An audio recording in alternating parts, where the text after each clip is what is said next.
Hey there. My name is Alina, and I'm a recovery and transformation coach. And I make videos talking about my own recovery and what is helpful for me in this modern culture.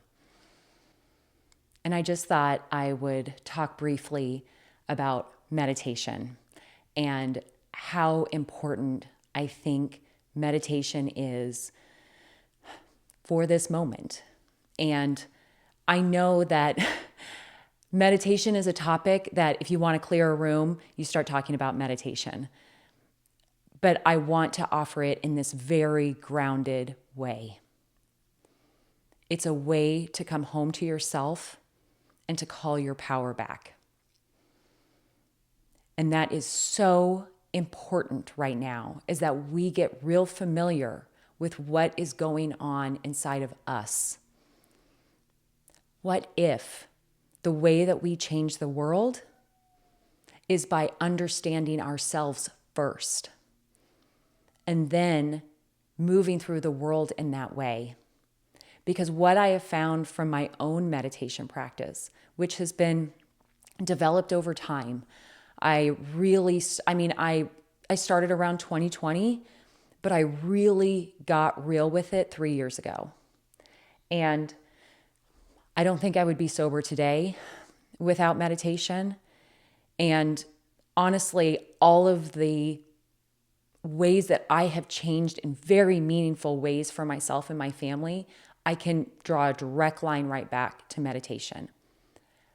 I'm a very reactive person, and I'm married to a man who is naturally very peaceful and calm. And obviously, I was attracted to his peacefulness, and he was attracted to my spark. But that gets exhausting over time. He starts getting resentful of my reactivity, and I get resentful of his judgment. But what I'm really learning about myself through meditation is helping me to be so much less reactive. And I don't want to move through life like that. That is honestly a combination of how I was raised, my genetics, and trauma. And then you add burnout and self-loss and addiction on top of it, and I was a rage monster. I don't say that with pride. That's really hard to admit. But being able to sit with myself and really listen to what my mind is offering me has helped me to understand myself better. And it's really hard. First of all, when people say, I can't meditate because my mind is just too busy. All of our minds are busy. And there's no such thing as stopping your mind from thinking. That's like asking your heart to stop beating. Your mind is going to continue to offer thoughts. This is what meditation teaches you, how to look at it objectively. And what I found and what holistic coaching and also recovery has taught me is that there's two different voices in my head. And one is my ego voice, and the other one is my higher self voice. And this is crucially important when getting to know yourself. And also, if you want to have, I think, a good chance at success with burnout and recovery or any sort of self-loss. The ego mind is not bad. One of my favorite people says you have to make your ego your amigo. And I like that because I think that the ego can be maligned a lot of the times, and it's only doing what you've taught it and how it's been programmed. And one of the things that I find really useful in recovery work is that when people are trying to put down what is an intense craving, that ego mind will only show you what you have to lose. It cannot see what the future holds and what new things will get brought into your life. So this is crucially important in addiction work. Our egos are only recordings of the past. And there's all kinds of stuff that our ego offers that on autopilot are not helpful for us. On the other hand, when that ego mind can kind of soften and quiet, we can start to hear our higher self. And they both come in the same voice in our head. The difference is that the ego voice is very urgent and anxious, and sometimes there's blame or shame or guilt or fear involved with the ego voice. The higher self voice is very present and calm and not non-urgent. There's never any blame. There's so much peace and harmony to what the higher self mind wants to offer you.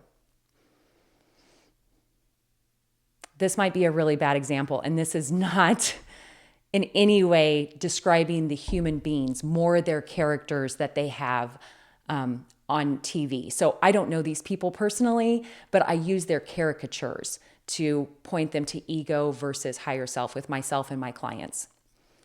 The ego brain is like Kevin Hart.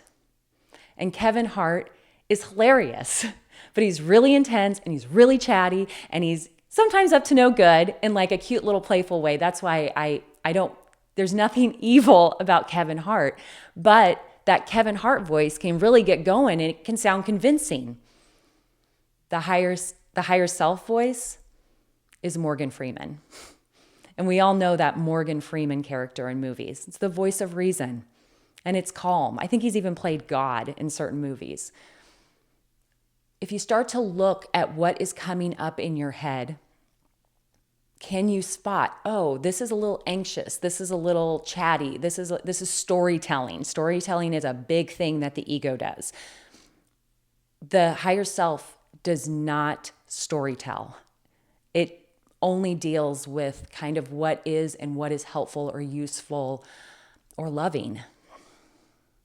We can lose our whole lives to just listening to this ego voice that is programmed and full of conditioning and wounding and trauma and the past. And where we're headed as a culture, we need to clear that, all of those things, and be fully in the highest version of ourselves. And that is what meditation helps us to do. And so there are times where I will sit and I can really feel like this ego mind is really chatty today. And other times I can drop right in. And sometimes I get really great solutions. Like I feel like my higher self voice is connected to a dimension that we can't see, that is the creative dimension that Rick Rubin talks about that I love. This is where the answers come from that are terribly helpful for us. Whenever I have acted on those messages from my higher self, it has bloomed in my life in beautiful ways. And just learning that sometimes thoughts and situations and storytelling and all kinds of stuff pops into our head, it isn't necessarily even our fault. Like it just comes in from the collective field sometimes. And I know that sounds a little woo-woo, and look into it. All I'm saying is just because it popped into your head doesn't mean it's true. You have a choice. You can say, I'm not listening to that. And so this is what I want to share more than anything, is that after 3 years of my meditation practice, when I went to the cabin in the woods in Wisconsin, and I had 3 solid days, 3.5 days of complete silence with myself out in nature, I didn't know what to expect. I was a little worried because I've been really dedicated to my meditation practice. And what the whole point of this was to just really dive into meditation in an environment where the field was clear. And what I mean by that is the collective field. I noticed when I was in Telluride, Colorado, which is very isolated, my meditations were different, more clear, and I felt more present. And so I wanted to test it out.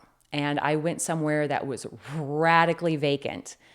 And I dropped right in a way that impressed myself. I was clear and present, And I had very little anxiety. I mean, very little.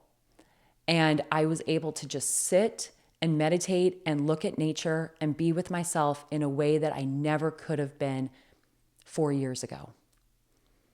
This is a gift to myself that money can't buy and that no one else can give me and that the outside world can't give me. I had to ask for it myself.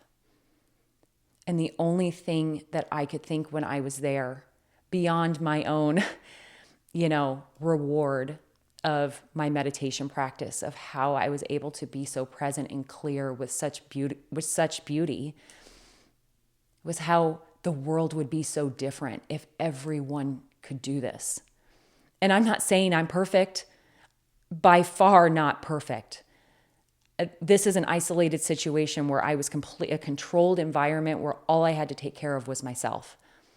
But what if everybody had that opportunity instead of the hustle and the grind and the fear and the scarcity and the comparison, like all of that stuff? It's exhausting and overwhelming.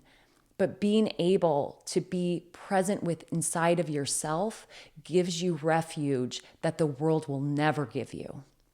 So if you're saying, I can't meditate, I promise you, you can. The only thing that is stopping you is from just starting it or your fears around it. Because all it is listening to yourself and going inward. This is how you call your power back. This is where your power is inside of you. And when you are a whole person, not a divided person or a human doing, you can come home to yourself and be a true human being. This isn't selfish. This is self-love. And in a lot of ways, I think this is all that matters. It's a radical statement, and I stand behind it. I love you all, and I hope that if anything, this sparked some interest for you to give this opportunity to yourself. It's free. Insight Timer has thousands of free meditations. YouTube has thousands of free meditations. You just need a quiet space and the ability to try. If you've made it to the end of this video, you can definitely do this. I challenge you to see what coming home to yourself can really feel like. You deserve it.